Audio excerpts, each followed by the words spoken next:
نستعينه ونستغفره ونعوذ به من شرور أنفسنا ومن سيئات أعمالنا.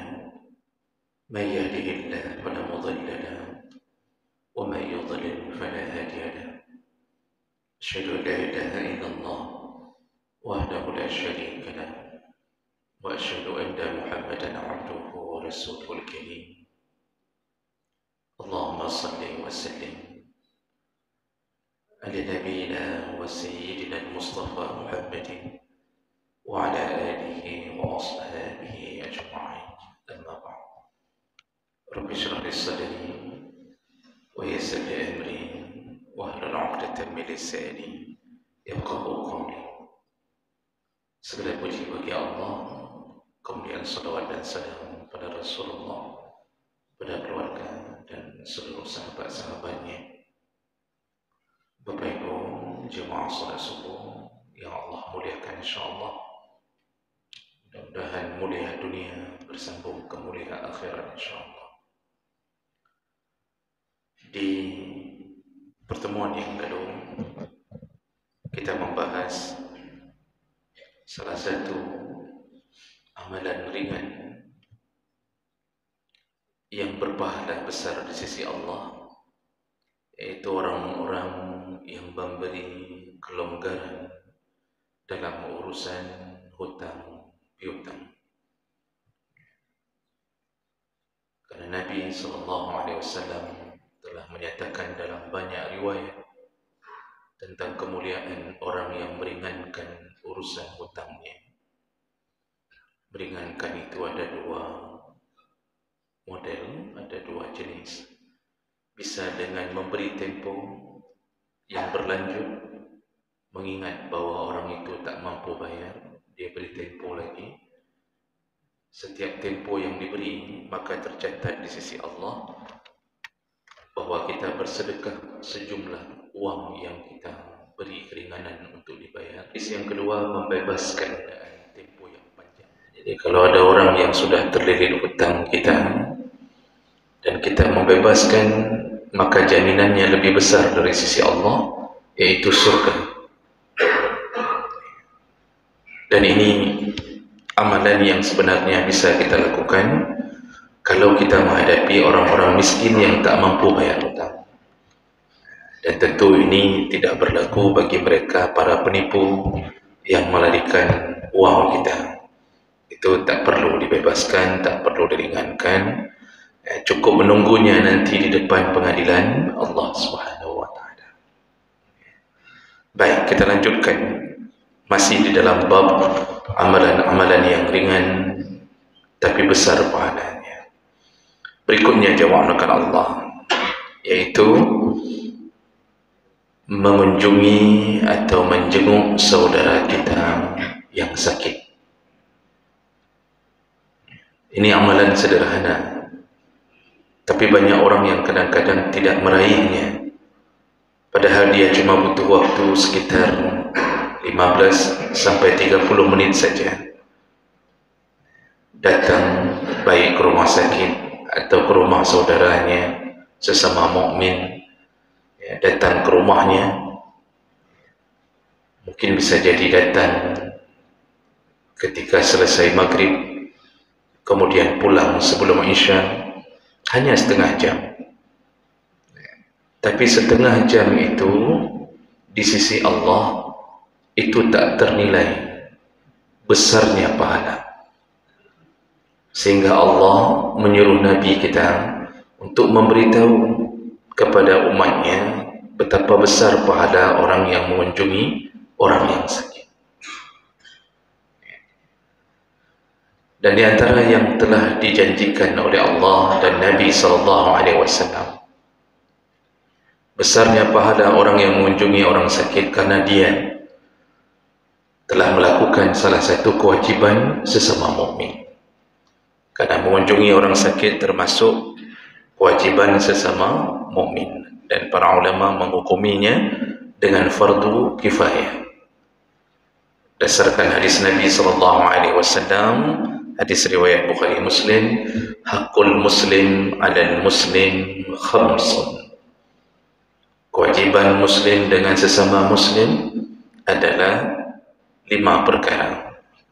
Di antaranya raddus salam, menjawab salam, wa iyadatul marid, lalu mengunjungi orang yang sakit. Nanti sambungannya wa itba' al janaiz, mengurusi jenazah atau mengikuti jenazah sampai ke pemakaman, wa ijabatud da'wah, lalu memenuhi undangannya. Yang dimaksud undangan di sini adalah undangan walimah perkawinan. Karena para jumhur ulama mengatakan selain walimah perkawinan, maka itu sunnah mendatanginya. Tapi kalau walimah perkawinan wajib.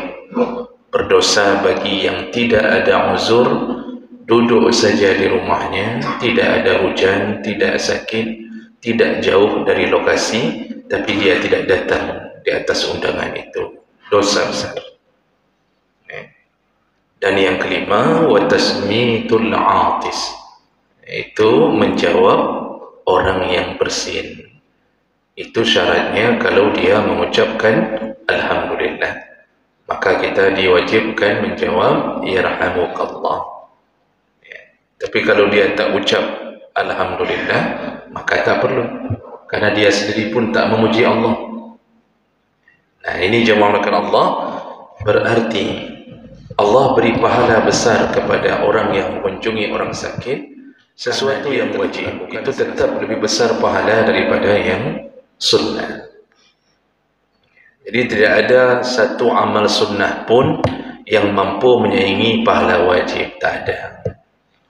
Kalau salat qabliyah subuh atau disebut juga dengan sunnah fajar, kalau pahalanya melebihi dunia dan isinya, jadi isi dunia di pagi ini, apapun kebaikan dilakukan, diberikan kepada orang yang melakukan 2 rakaat sebelum salat subuh.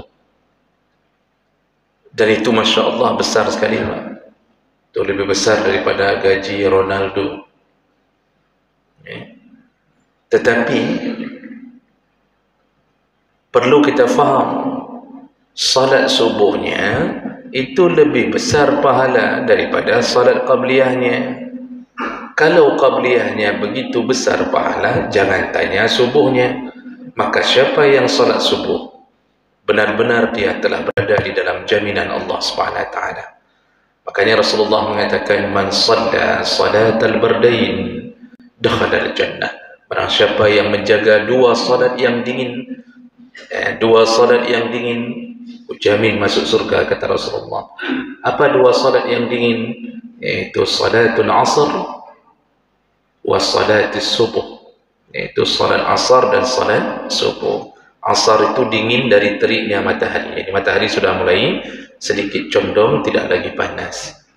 Subuh memang benar-benar dingin, tapi dengan ketaatan kita kepada Allah, kita tak peduli. Rasa ngantuk kita buang, kedinginan kita lepaskan, kita paksa untuk berwudu, lalu kita terobos dinginnya malam menuju ke masjid-masjid Allah. Apa Allah tak sayang? Jadi tak ada amal sunnah yang bisa melebihi wajib. Jadi jangan sampai kita tertipu dengan tipu daya syaitan, mendahulukan yang sunnah tapi tak melakukan yang wajib. Tahajud 8 rakaat, subuh tak salat. Ini hang. Salat subuh ini melebihi pahala salat tahajud. Zakat itu lebih besar pahalanya daripada sedekah. Orang zakat tak bayar, sedekah banyak. Ini juga menunjukkan kebodohannya. Haji itu wajib, sedangkan mengunjungi tempat-tempat yang kita anggap bersejarah itu bahagian daripada hanya perkara-perkara sunnah. Ya, kita datang ya ke tempat-tempat yang mulia, masjid sana, masjid sini, tapi uang terkumpul, wajib lebih dahulu melakukan haji.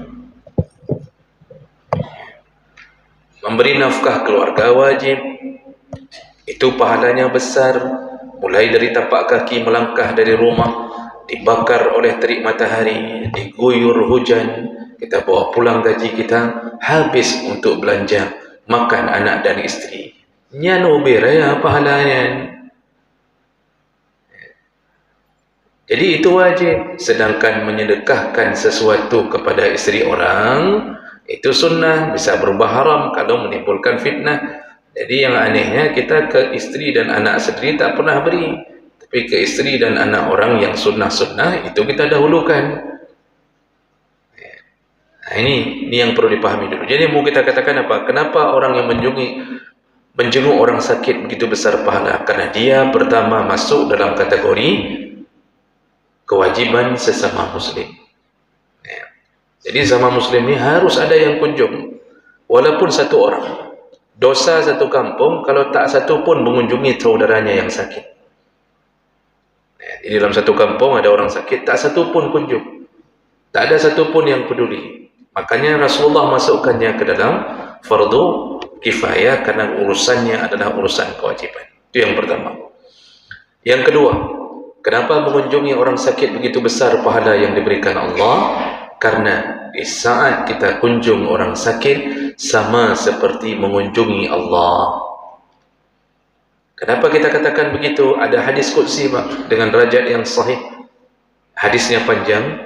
Jadi ketika hamba bertemu Allah nanti di hari kiamat, Allah lalu mengatakan kepada hamba ini, dulu di dunia ketika aku sakit engkau tak mengunjungiku.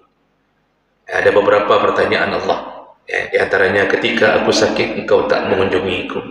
Ketika aku lapar engkau tak memberiku makan. Ketika aku haus engkau tak memberiku minum. Hamba ini terus menjawab, bagaimana kami mengunjungimu ya Allah, sedangkan engkau Tuhan semesta alam yang tak mungkin sakit. Bagaimana kami mungkin mengunjungimu ya Allah, sedangkan engkau lah yang memberi rezeki, engkau tak pernah lapar. Bagaimana kami mengunjungimu ya Allah, ya, engkau adalah yang memberi minum. Tak mungkin engkau sakit, tak mungkin engkau lapar, tak mungkin engkau haus. Di situ Allah memberi pengertian. Sekira-kiranya kalau maksud kita, Allah ingin mengatakan, dulu ketika salah satu hambaku sakit dan aku menunggumu untuk mengunjungi hambaku yang sakit ini, engkau tak datang, padahal aku ada di tempat hambaku yang sakit itu. Itu maksud Allah. Jadi kalau kita kunjung ke teman kita yang sakit, itu sama seperti berkunjung di mana Allah berada di tempat itu. Jadi Allah mengatakan, aku ada di sisinya. Karena Allah sayang kepada hamba yang sakit. Sakit itu kan yang membuat sakit Allah. Sedangkan kita kan hanya menimbulkan sebab akibat saja. Banyak orang tak ada sebab, bisa langsung sakit. Banyak orang yang sudah makan seafood terus-terusan Pak, tak pernah kena asam urat. Ada orang tak makan apa-apa, hidupnya selalu dengan asam urat. Itu semua bahagian daripada takdir Allah. Nah, ketika Allah membuat hamba sakit, apa maksud Allah? Allah ingin menggugurkan dosa-dosanya. Allah ingin membuat orang itu teruji dengan kesabarannya. Maka Allah ada. Allah sayang, Allah ada. Ketika Allah itu ada, kita tak mengunjunginya, maka sama dengan kita tak datang mengunjungi Allah. Maka barang siapa yang mengunjungi orang sakit, sesama mukmin, maka dia sama dengan mengunjungi Allah. Itu kata Allah dalam hadis qudsi.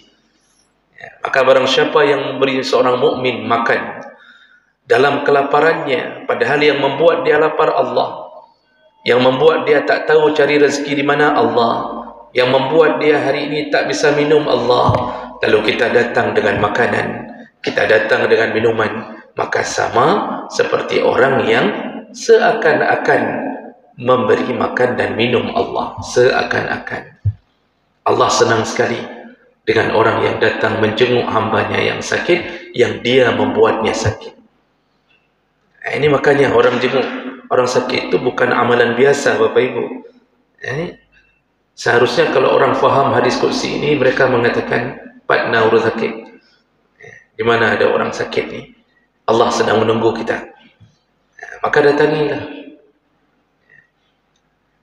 Lalu kemudian yang ketiga, kenapa berkunjung ke orang sakit begitu besar pahalanya?